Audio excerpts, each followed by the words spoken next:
આપણને બધાને હું મારા જીવનમાં પહેલી વાર અહીં આવ્યો છું અને મેં જે અનુભૂતિ કરી છે મને શબ્દો નથી મળતા, પણ મને ખબર પડે છે કે ગીતાની વાત હોય કે વેદોની વાત હોય, જ્ઞાન ભક્તિ કર્મની વાતો કરીને આપણને કર્મકાંડની દિશામાં ક્યાંક ને ક્યાંક એક બીજી દિશામાં લઈ જતા હોય, ત્યારે સાચી વાત કહીને મક્કમતાથી શ્રદ્ધાની શક્તિ કેવી હોય એનું દ્રશ્ય આજે બારજા ધામમાં આપણે જોઈ શક્યા છે.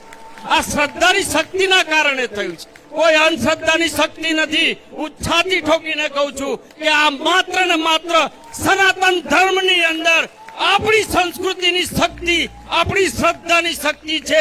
અને એટલે સ્વયંભૂ આ લાખો લોકો અહીંયા પોતાની સ્વયંભૂ આવી અને માના ચરણે આવે છે અને થાય એ સમાજની સેવા કરે છે, પરિવારની સેવા કરે છે. સાચું જ્ઞાન માતાના ચરણોમાં મળે છે. માં, આજે મારો પણ ભાગ્યશાળી દિવસ છે.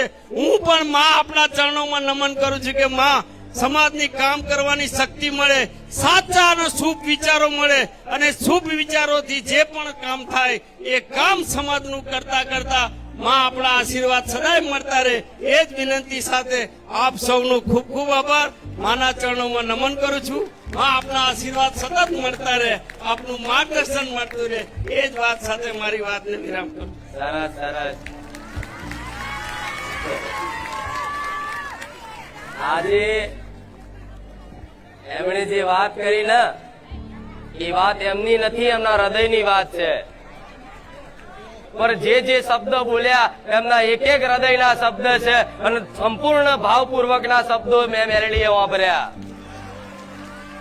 અને જે વ્યક્તિ હમણાં કીધું કે અહંકાર રહિત પદનું બધું માન મૂકી અને નમ્રતા ભાવથી, દૈન્ય ભાવથી કદાચ આવે ને એને વગર માગે મારી કૃપા ફળે.